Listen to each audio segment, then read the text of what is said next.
Wednesday this week, Family First were hoping to run a series of newspaper ads based on the question, what is a woman, that encourage people to visit their website and then which would then encourage them to sign a petition for a legislative change to define a woman in New Zealand, all New Zealand statute and laws, as a biological adult woman, which would go against some of the theories and ideas currently around in parts of government.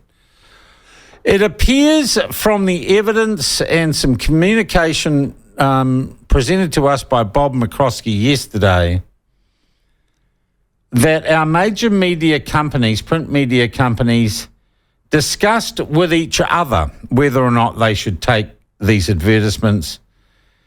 And a couple of them, having said the ads were approved, then pulled them at the last moment. NZME, I think, never quite approved the ads. But it is clear that there has been communication between the big players in our print media over this, and it is unclear as to what justification they actually have for not running the Family First ads. And I gave you the example of this rich millionaire couple or billionaire couple who have been running these ads for their campaign on the COVID wage subsidy. That's clearly political, clearly controversial, but our media have no problems running that.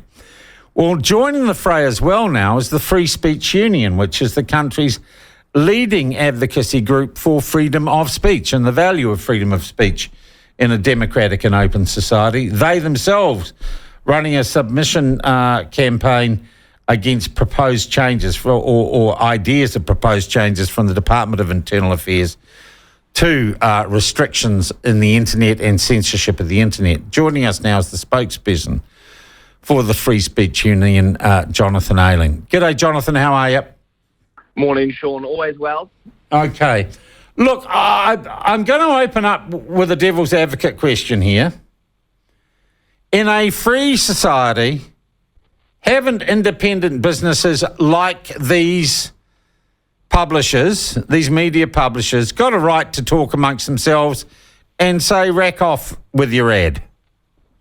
Absolutely, they do, Sean, and we have defended their right to do that. When we've sat down in the past, we have acknowledged that they are, exactly as you say, independent, they're private businesses, they don't have the public duties that, government agencies or other organisations like that would have, and so they have every right to pick whatever material they want to run in their editorials or their advertorials.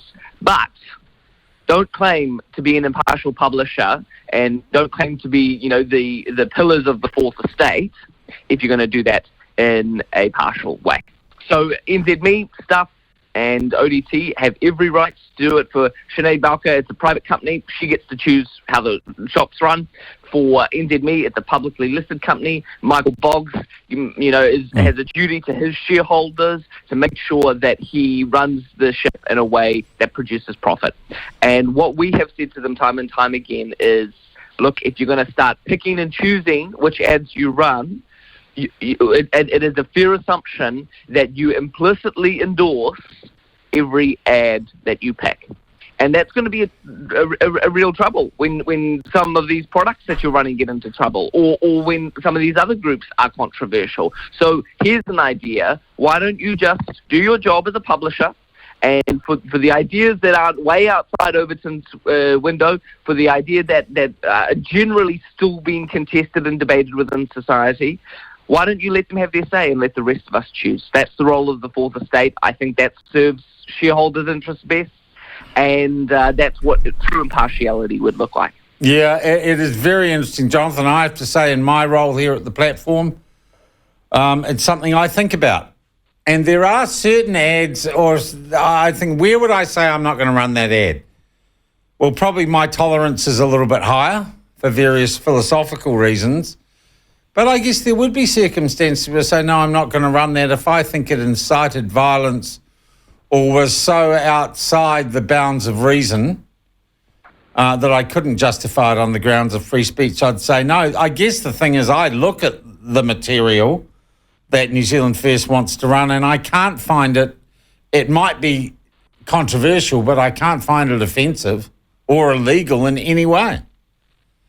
certainly not illegal. And with your example there, Sean, we would absolutely oppose material that is inciting violence being published, because that is the antithesis of free speech. And I think we need to understand that free speech is both a legal concept, but more importantly, it's a cultural one.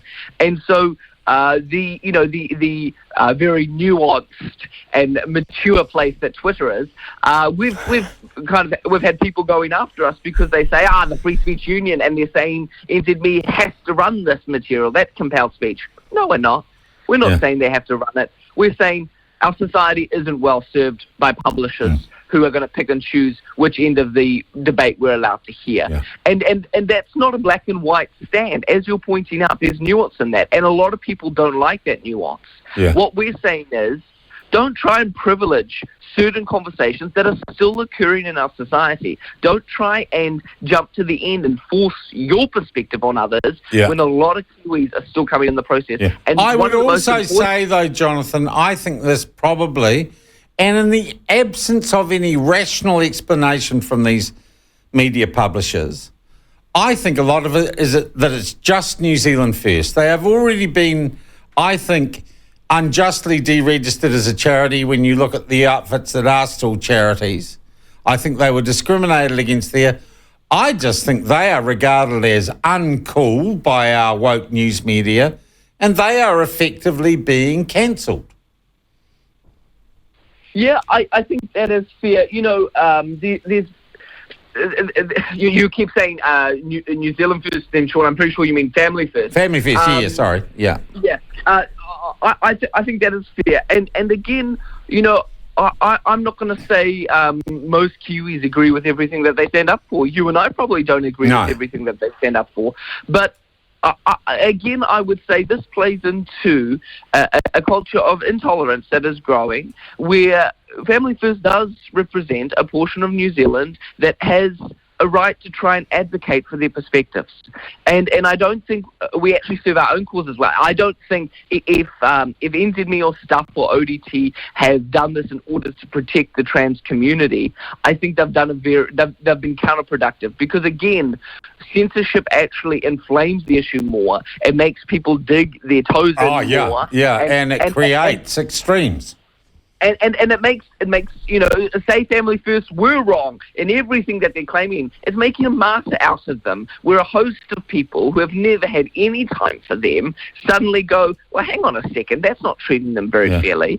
And so I would say that it's a real own goal if they are simply trying to make sure that they're protecting the trans community. And I wonder if I can use that to segue into this podcast that was released by Susie Ferguson. That's very funny. As I said, okay, we're going to move on to this next. Look, first, let's just close off the thing with Family First. They've called lawyers in looking for perhaps a legal challenge to what's been done to them. Have you had any conversations with these newspaper publishers? Do you think that Family First can do anything about this? I've had a number of conversations across the publishers. I've engaged a fair bit with Michael Boggs and some of the shareholders in place. Look, I think the Free Speech Union would be very concerned if Family First tried to take a legal challenge to force NZME or the other publishers to run this, because while we don't approve of what NZME has done, we think, well, the response is, don't call yourself an impartial publisher. Don't call yourself a pillar of the fourth but they will. They'll say, but they do have the right.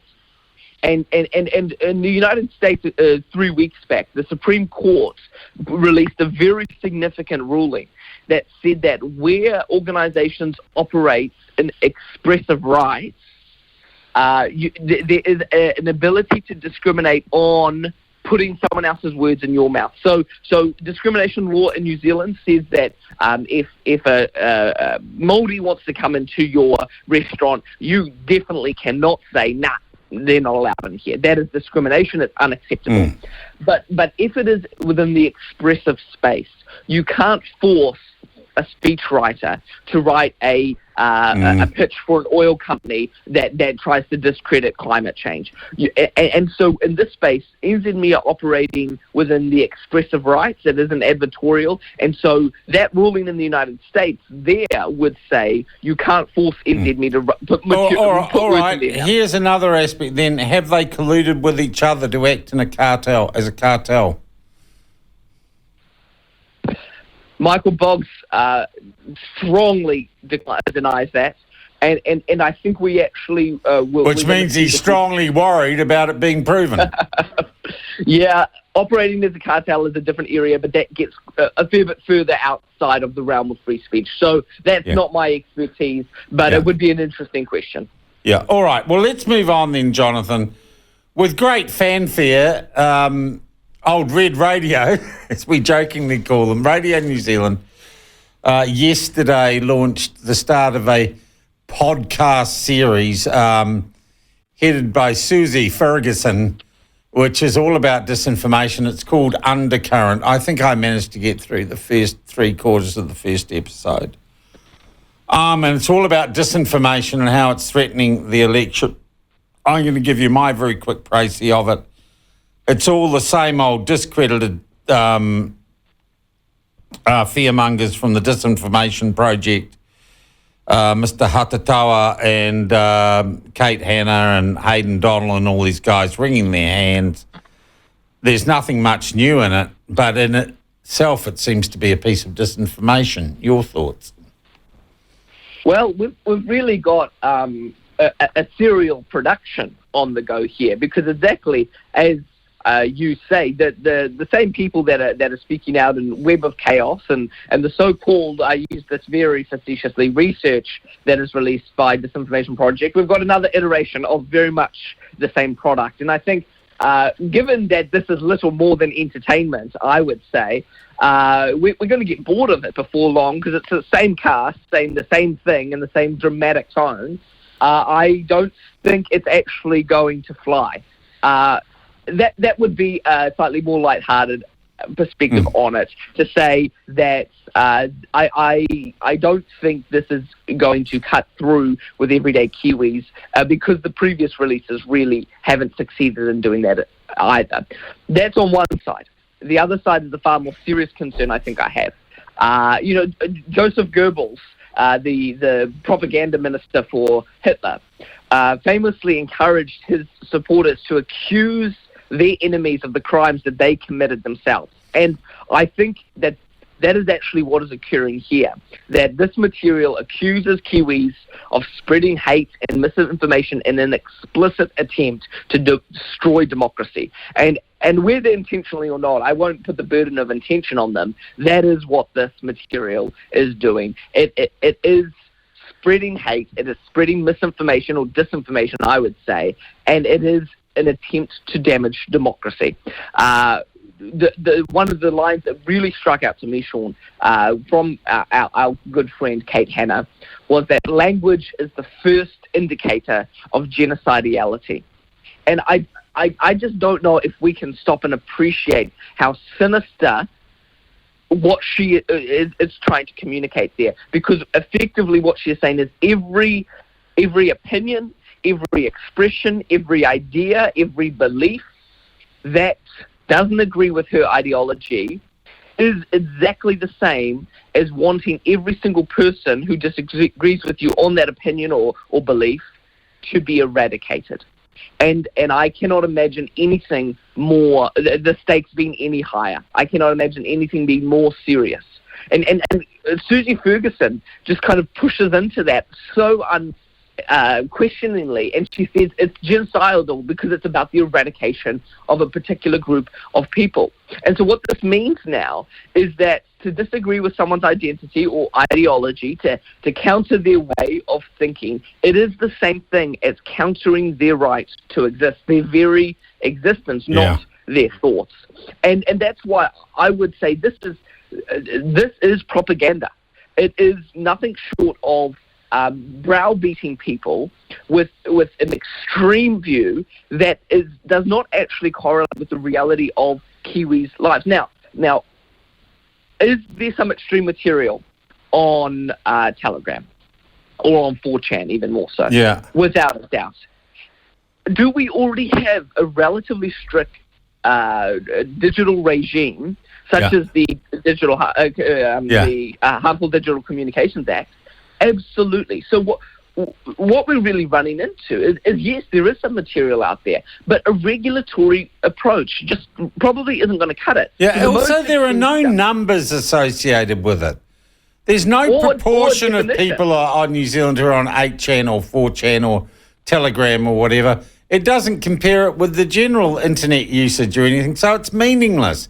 It's just like they've gone poking around in the darkest recesses of the internet to find stuff that the average person might find offensive and then just go, oh, be afraid. The tone of fear on this is unescapable. And I don't see how that is a mature or a professional approach, but they don't even hide from it. In that episode, the 2 episodes that have been released so far, Kate Hanna talks about the fact that someone is going to do something else like Christchurch, and that it's going to be done with a car or a knife or a gun, and it's not going to be someone that the police are watching, it's going to be someone that the police aren't watching. And Susie Ferguson says that's terrifying. It's absolutely terrifying. And Kate Hanna replies, no, I don't really know how to deal with living in this world that is the world we live in. These are the times that we're living in. And so the only thing I can do is talk about how that's what I think is going to happen. And you know what? I don't agree with her. I don't disagree with her at a certain level. I do think the potential for violence is much higher now in New Zealand than it was 5 years ago. So I think Kate Hanna is right.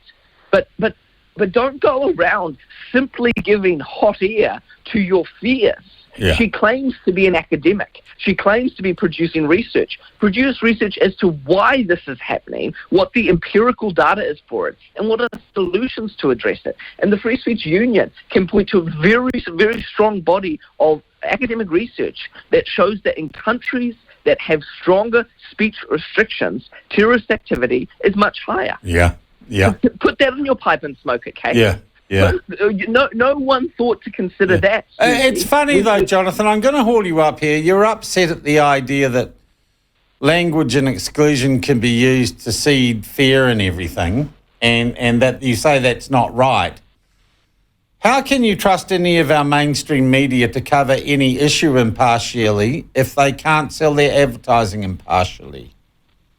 Look, Sean, you and I discuss this almost every week. Kiwis don't trust our mainstream media. That's plain and simple. At the last count, it was about 42% of everyday Kiwis trust these mainstream outlets based on material like this and the way it's so unquestioningly propagated by mainstream media. I will bet a good sum of money that will continue to decline. And so that's the really important question. Susie Ferguson goes on about how these peddlers of hate on Facebook and other platforms have much wider engagement than mainstream media. And she doesn't stop for a second to ask why that might be. And I would say it is because mainstream media and a number of other significant institutions in our country that have led our way of life, that has led to peace and prosperity, other institutions like parliaments and like our universities have shown utter contempt for the everyday people whose rights and freedoms they exist to serve and protect. And I don't want to, I'm a master's educated political lobbyist. I live in my own home. I own some property. I'm not gonna claim to be this down and out person. So this might seem a little bit hypocritical, but the structures in our country that we can term as elite structures that are just so disengaged and uninterested and conceitful for everyday Kiwis. No wonder division is emerging from that. Yeah. No wonder real polarization and a rejection of the ideologies and the norms that these elite structures are trying to promulgate. Right. Jonathan, I have to interrupt because we're well over time. Always good talking to you. I thank you for your time this morning. Jonathan Ayling from the Free Speech Union, who was very much on a roll.